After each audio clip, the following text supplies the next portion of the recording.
Alright guys, so what you're about to see is my trip down to Fulton Armory in Maryland.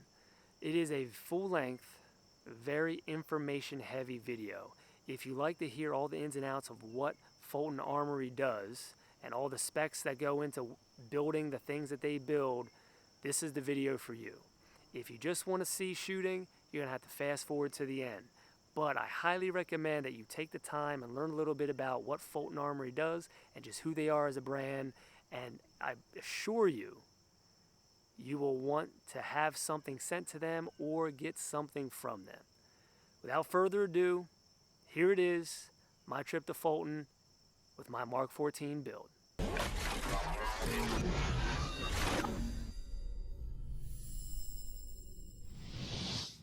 What's going on, guys? We are back with an exciting video today. I am here in Maryland at Fulton Armory, here with Rich, the GM of Fulton. Rich, tell me just a little bit about what you guys do in a nutshell for folks who don't know who Fulton is. Well, we've been around since 1987, working on gas guns. We don't work on anything else and focus on those. Do a lot of service work. Older guns come in here for restoration, malfunctioning, troubleshooting, diagnosing problems, that sort of thing. Then we also do a lot of new builds, everything from M1 Carbine, M1 Garand, M14, and the AR platform to some degree. Cool. Okay. So, what do you think the majority of your time or the majority of your customers are looking for when they either are sending something to you or purchasing from you? What do you think is your most of your business? Well, quality is number one with us. And we've always really focused heavily on quality and customer service as well, the complete experience with us from start to finish. And we've really tried to streamline that process. Everything from getting the gun here has always been a challenge, and we've created concierge type services with shipping containers and really streamlined the process to get the gun in here and start that inspection. And it's a whole process that we go through step by step and very one-on-one with customers. And I think they really appreciate that from us, that they're getting that custom touch at every aspect of the process.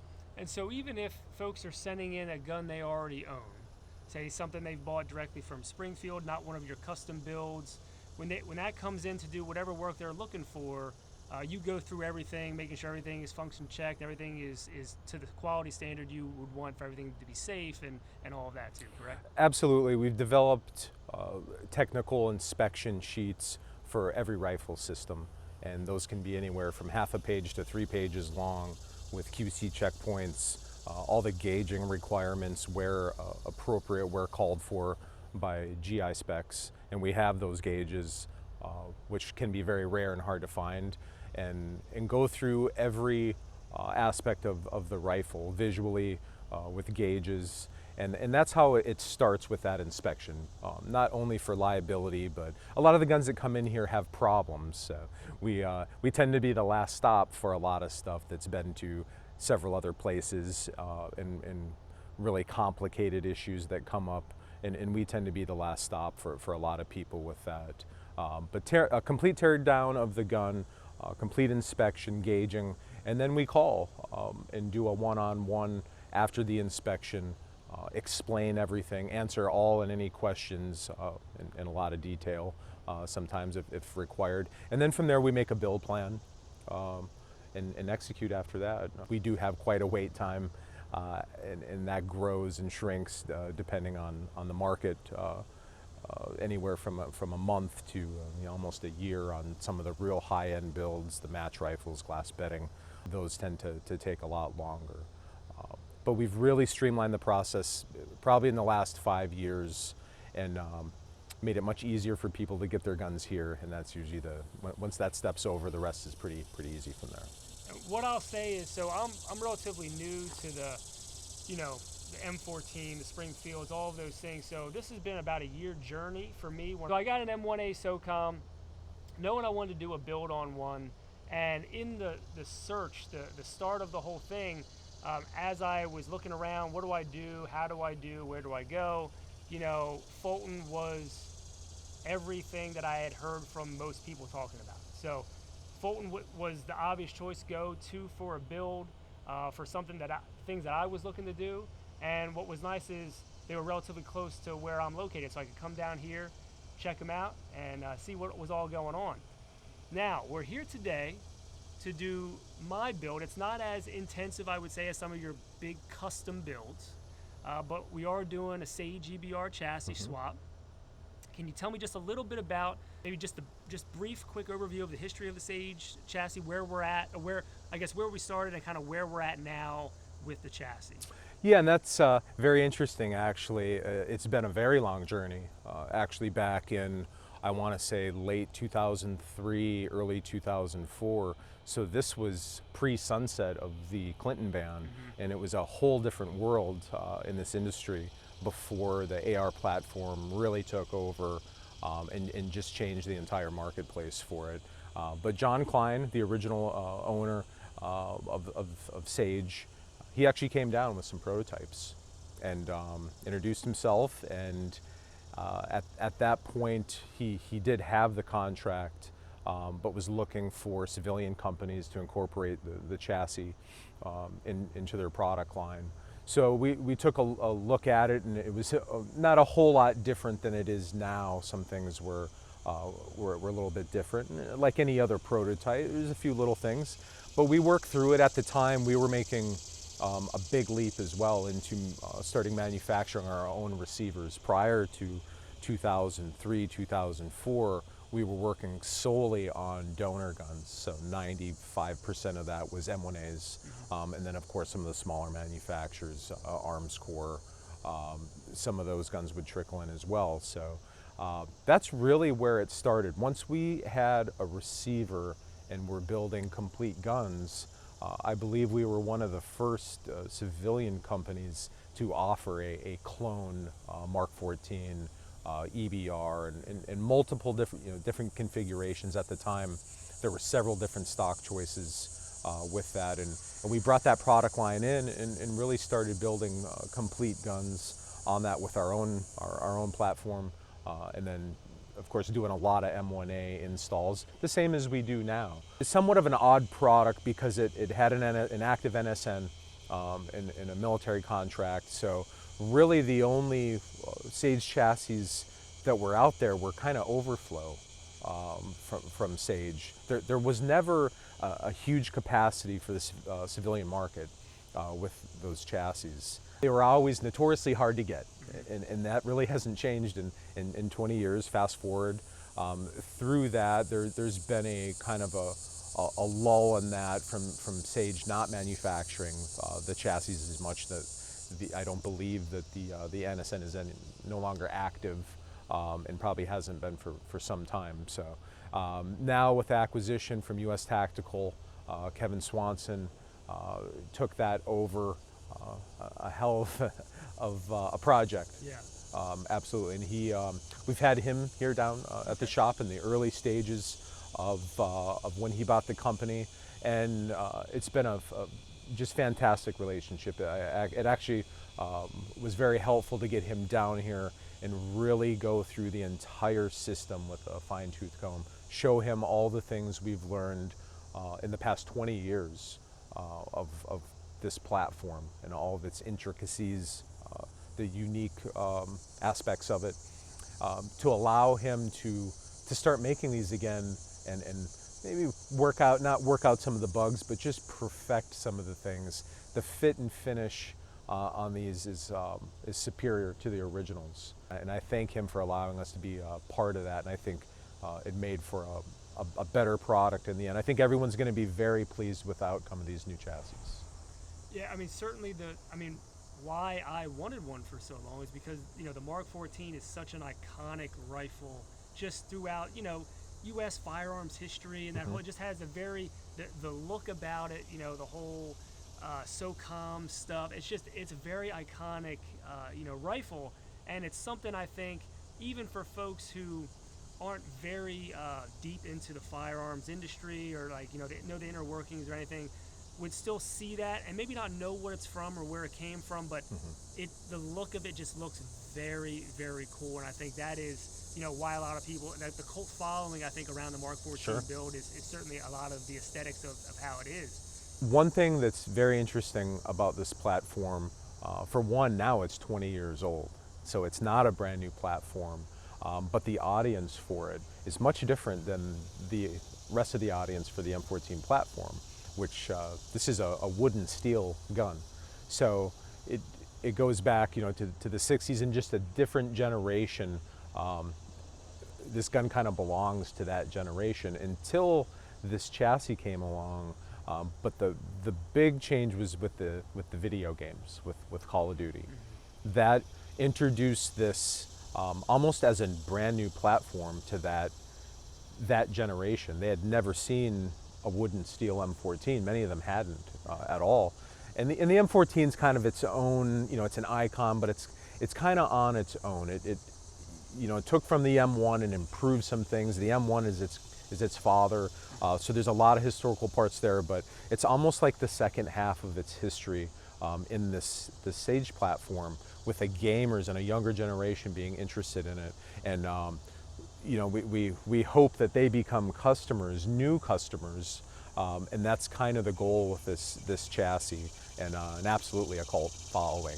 And it's great. It's very interesting to see younger guys show that interest, and then start asking more questions and get into more of the history and have a different appreciation of it, I think.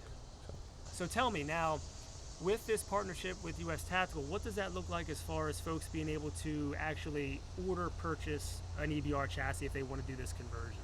Right now, due to the back order numbers from them, we're going to provide services and actions and do installs for now. We're not going to carry an inventory of the chassis. We're going to let US Tactical handle that part of it. We're going to set it up to be drop shipped here, and then we'll provide the barreled actions and the trigger groups, assemble them, test fire them. So they'll still be warranted as a complete gun as they would if we built it with a chassis that we had in-house. But until that back order stream gets filled, we're not going to really carry them as a standalone part, and really focus on the service aspect of it more than being a reseller of the chassis.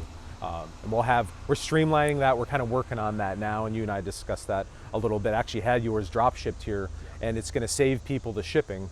So we figured, why have it shipped to the customer and then ship it again? It's not cheap to ship this thing. You're looking at $40 at least, depending on where you live. And it just kind of, again, one thing we're constantly doing is trying to streamline this entire process, because it's not someone that can just drive to a gun shop and do the entire transaction in person. It gets much more complicated with shipping, ATF requirements, of course. We're very mindful of that. So streamlining that process, making it as easy as possible, number one goal, of course. We got to get the guns in here to do the work. So.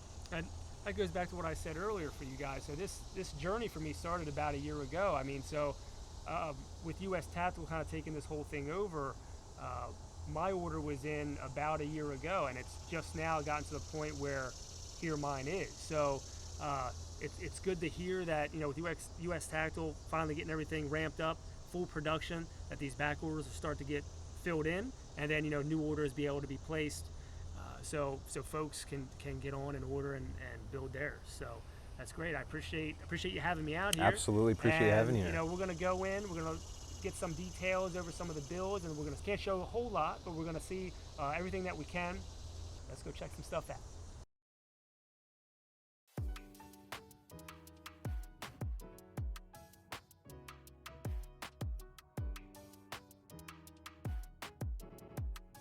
You'd want to go straight against the face of the breech is how you read that gauge. Muzzle is not quite a 0, so it's slightly under. That's good. So more than likely the throat was a 1.5, so it was probably never 0 to begin with, given that you've only got 30 rounds through this. So that's a commercial 308 no-go. It's not closing. It's about 2 thousandths up, so headspace is like 1632. For a new rifle, that's just about where you want it. You don't want them right at go. You can see the shiny. Yeah, that's what you want to see.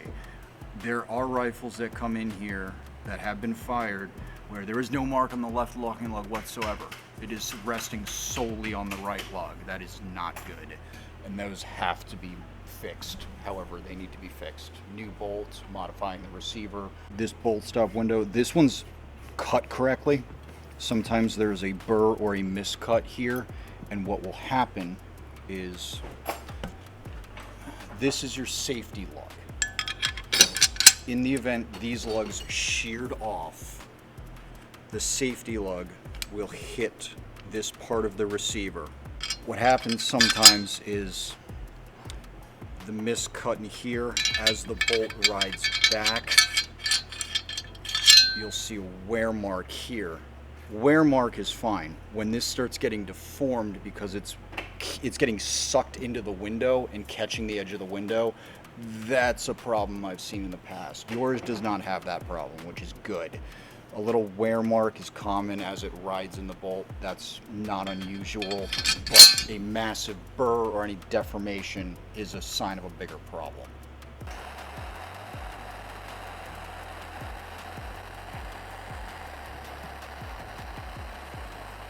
Angle. Yeah, if you were to hit it on the flat and try to drive it straight off, you will get nowhere. So here is the culprit of all the problems. This is why you can't really do it yourself. Just look at that now.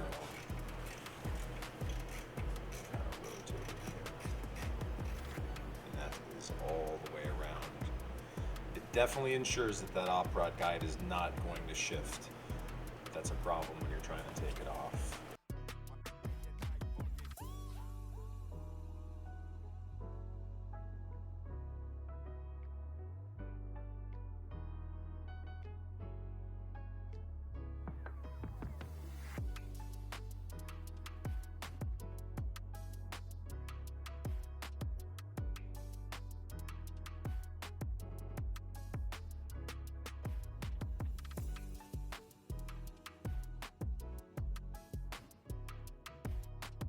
It doesn't matter if it's our barrel, a military barrel, or a Springfield barrel. All of those journals are going to vary in their dimension. But the M1As, as you can see, are heavily knurled, making that a larger diameter, making it very hard to remove the factory op rod guide, and making it also difficult to install the Sage proprietary guide. And this has been an issue for many years. This is the most difficult part of the install of one of these chassis, and in short, why these guns need to come to a professional. It's very easy to crack the op rod guide, the Sage op rod guide, when installing it, and then you got to start from square one. Getting those parts is going to be next to impossible right now, so it's a very high risk removal and installation part of installing it into the chassis. This is our barrel refresh service, actually, that we do on barrels that gauge well, clean them up, polishing. It's the details, more the details that we do that sets us apart. Just a nice full polish on that body. Polish on these feed ramps, a nice polish. Putting a polish on the body is not only going to help with feeding, but especially extraction when you fire that round and that case expands. If there's any voids, pits, grooves, scratches in that chamber body, the case is going to extrude itself into those and make it very hard to extract. It's very hot and kind of extrudes itself into those voids, harder on the extractor, just overall harder on the gun. So this little attention to detail can have a pretty big impact on how well this gun runs. This clean, even muzzle crown not only protects it, but is vital for accuracy. The more symmetrical and even that is, the better. Just kind of achieve two things with recutting that crown. then put some copper solvent in there to just remove whatever residue and deposits were left in the bore and chamber are now gone. So this is as clean as this barrel is going to get. Originally this did not fit, so I had to turn down the op rod journal to get this on here. It's a little loose, that will be taken care of later. It's better than trying to press it on when it is too tight. This will crack without question. So if you get to the point where you cannot physically even start to slide this on, you should stop. Something has to change. If you try to just crush this on here, you will crack this guide and you will not be able to get a replacement. And that was to the point of Rich saying this is an important reason why to have it sent here for you guys to do professionally. Yeah, because these barrels, these op rod journals vary tremendously. These guides do not vary at all. If there is a tolerance stack where you cannot slide this on, or with a decent amount of hammer pressure get it to slide on like this, you have to stop because you will damage the op rod guide and then you're screwed. These are custom shims. We sell them in different sizes. They are designed to space because these chassis do not use the front band. So you need to put something there to create the lack of gap, to fix the gap created by not having the front band in. So rather than using Sage Crush Washer, we use a shim set and we space them so that when you put the cylinder on, it takes up that space, and then you install the gas cylinder lock. On this case, you have SOCOM 16, so you've got your Delta. So I've already timed this for this particular thing. So this is already, these are two separate pieces. It's almost 6 o'clock, and then you pull it tight. And then once you get the spacing correct, you can see the entire gas port. That is critically important. If that is not in this window, this rifle will not cycle. So you space it to where this is just about on, and you can clearly see the entire gas port window in the barrel. That is critically important to get these to work properly. If you shim it, if it's too far down, partially covered. Yep, and it will not cycle. Another important reason why it should come to you guys to be going through and yes, install. if you cannot get the spacing correct, or you are using what seems to be, an extraordinary amount of shims, something's wrong. So, got your extractor, ejector, firing pin. Hold that down. That compresses the ejector, which is the hardest part of this to do. And then knock the extractor in. All good. Oh, this is something we sell. Oh, okay. Yeah, no, this one I've had this one for 15 years, but yeah, we sell it. It's available. There are two settings. The shorter one is for an M14. You can pull, we have a little cotter pin for these. We pull it out. You can use it for a Garand as well for the longer bolt in a Garand. So it will do a Garand or an M14 bolt. Your Delta P that you have here is basically spaced for a standard plug. The threads begin after the plug ends. This becomes a problem with other types of muzzle device for the SOCOM 16, specifically Smith's replacement gas cylinder lock, because instead of a compensator on the end of this, it's 5/8 24 thread, giving you the ability to put whatever you want on that, including a sound suppressor. However, screw that on, you cannot screw a can onto this. The plug is in the way. The answer to that is the SOCOM plugs. They are shorter for a reason. They are designed specifically for this adapter or something like it to be able to thread on and clear this flat against here, so you can screw any muzzle device or sound suppressor directly to this and it will clear the plug. These are necessary for this type of design to mount anything onto this muzzle device. Some adapters will work. You could screw this on and it will clear. You could not screw your can onto this and have it clear. That is why these adjustable, SOCOM adjustable plugs exist, is for this reason. Yours does not need it, but we're going to use yours anyway.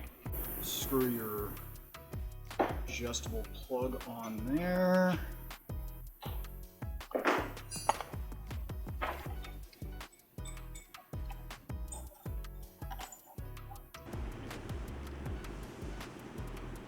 Yep, now flip it over just to make sure you can actually get the screws in.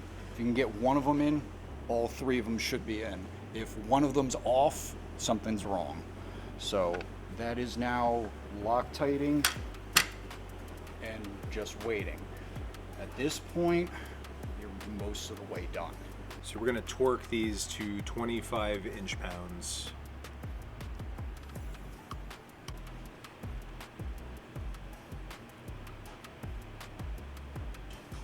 Until it stops flexing. That way you know it's bottomed against the cartridge clip guide.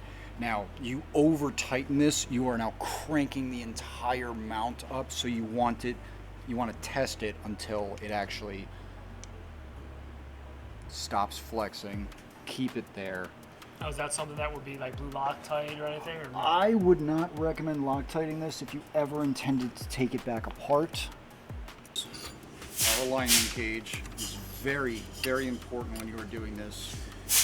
In your final assembly is to make sure whatever muzzle device you have clears, especially if you intend to put a sound suppressor on it. Insert it and make sure there's a gap in every possible area this could hit.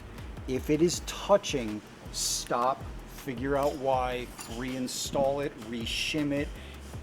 If it is not completely clear, stop, because the chance of damaging a sound suppressor or the muzzle device is very high. They've made several improvements over the years. One is these are actually D10s designed for pre-positions. They never used to work correctly.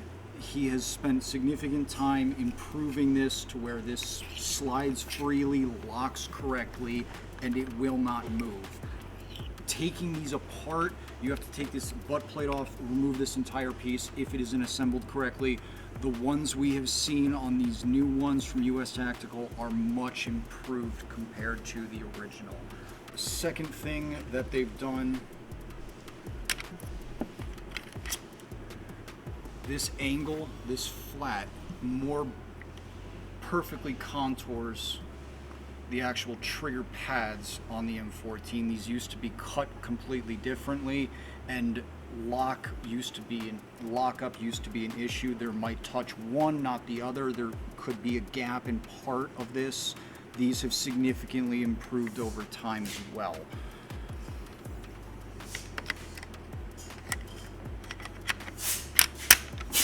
Actual chassis itself used to be straight aluminum machined and then rushed to anodize. They bead blast them now, gives it a more matte finish. The old ones were shinier. I prefer this more of a matte finish on them. The op rod guide's locked in by 3 screws, 6, 9, and 12, or 6 o'clock. The 6 o'clock screw used to be the same length as the others. However, if you fully installed this, it would actually go through the op rod guide and lock your op rod in place. They've used a shorter screw now. It does not require pulling the handguard off to modify the bottom screw so that this could be fully installed without locking your op rod in place. Is one of the other changes that we've asked them to make for years and finally happened. This is going to make install much easier, and you won't panic when you try to pull your op rod back and it won't move. Up in front here is a barrel tensioning screw. The purpose of this is to physically put this screw in and touch your barrel to address tensioning on your barrel. You can play with it if you like. It may help accuracy. In our testing, our strong suggestion is to back it off. Do not let it touch the barrel and see how it shoots like that. If you intend to play with it, it is going to be trial and error. Personally, I think it does more harm than good. But it may work on some particular actions with a particular muzzle device. You are changing the harmonics of the barrel, so it may help. It may make the group better. It may make the group worse. Personally, I would back it off, make sure it is not touching the barrel, shoot it like that, and see how it does. If you want to play with it, it is going to be trial and error, something you're going to have to test yourself. Fire in the hole!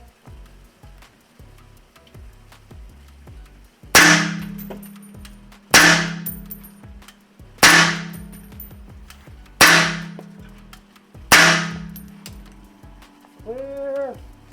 So what we're going to look at here is just examining our brass after test firing, and we want it to look the same coming out as it did going in, and that tells us that you did a good job polishing the chamber body, and it helps with ease of extraction. It's easier on the extractor, the ejector, and just on the gun as a whole. So polishing the chamber, one of those little details that can make an actual physical difference in how smooth the gun operates. Looking at that brass on these three fired cases, same box of ammo, and it looks virtually the same. There's no scratching or burnishing going on these, showing that there would be scratches, grooves, or something inside the chamber body that this brass was latching onto and making some nasty marks on it. We also look at the primer strikes, make sure we don't see any signs of overpressure, any cratering, shallow strikes. There's no ejector swipe on the case heads, and these all look absolutely beautiful. Easiest way to clean this gas system is unscrew the plug. It was already mostly done anyway. And then use your op rod, catch the piston. You can manually engage the bolt stop, make sure it does not crush your finger. I use an AR-15 chamber brush with a patch on it. It is the easiest way to get in and clean the inside of the cylinder. You do not have to do that every time you fire, but it is recommended roughly every 500 rounds, or you're not going to be shooting it for a while. It seems pretty easy enough. I mean, it seems. Yes, and then you just wipe down the piston with some alcohol. Do not put any grease in this gas system. Cleaning solvent's fine? Cleaning solvent, you can use cleaning solvent. It shouldn't really be necessary. If you clean it fairly regularly, you won't get enough carbon buildup to create a problem. The only grease you really want to use is on these threads, just to help it with install.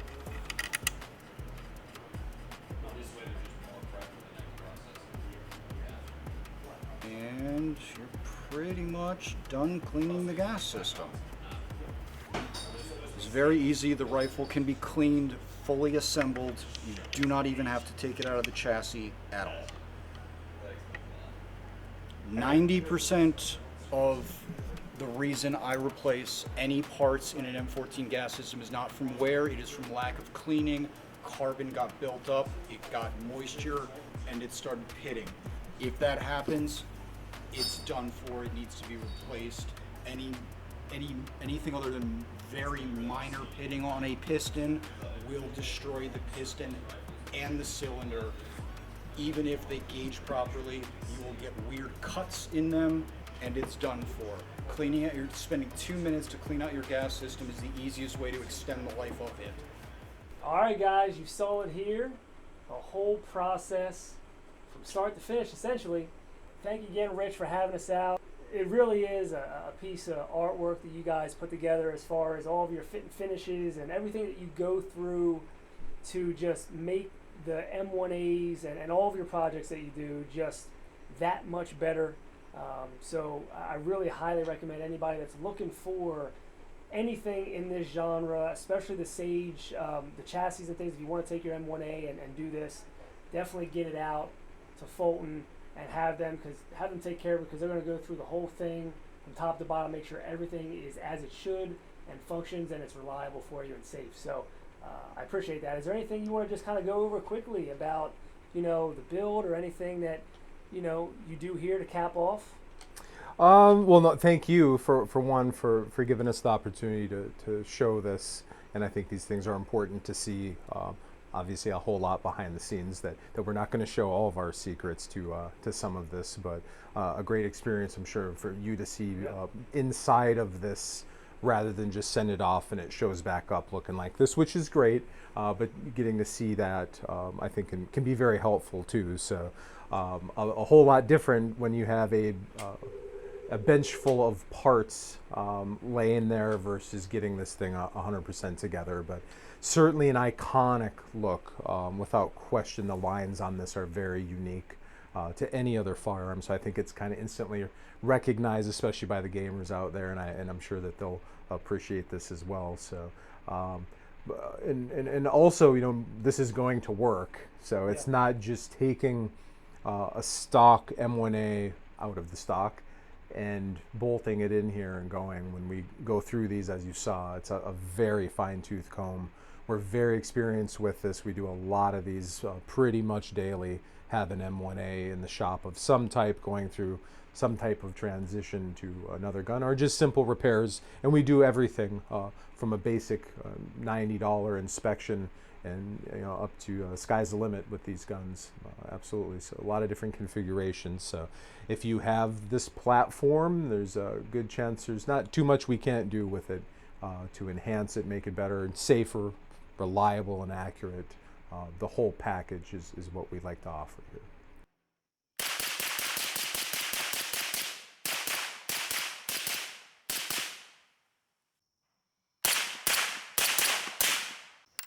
All right, so this adjustable plug that you saw early in the video from Fulton is nice, because running the can, everything's suppressed these days.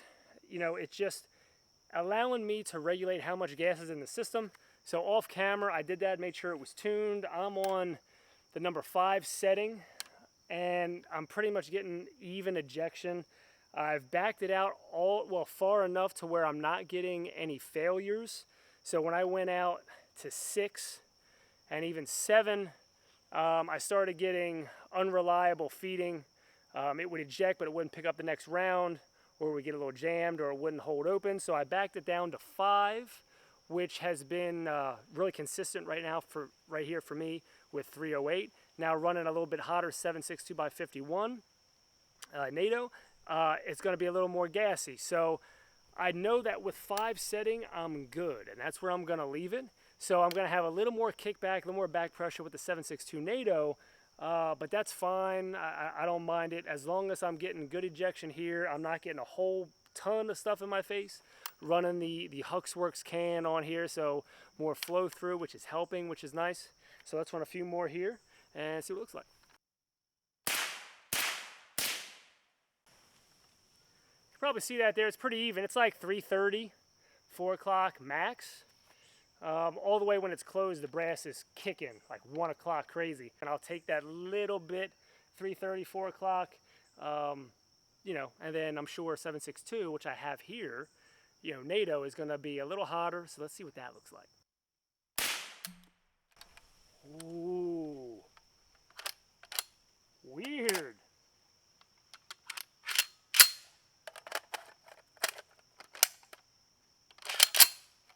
Try again, maybe it's a bad round.